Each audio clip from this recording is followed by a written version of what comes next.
Здравейте, приятели! Сега ще се заемем с ето тази част на градината, като идеята е сега да разчиста този път, така че спокойно да може да се преминава към овощната градина.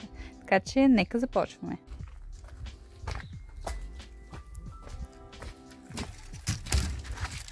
Като това пространство вече няма дърва и са останали едни асми, които ще се премахнат по-късно, е време да минем с греблото и не знам защо тук има чиния. Не ме питайте.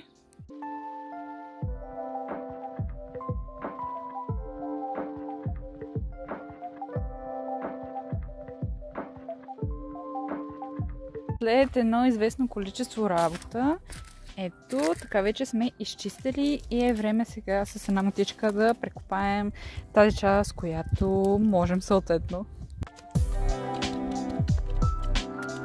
И ето това е финалният резултат.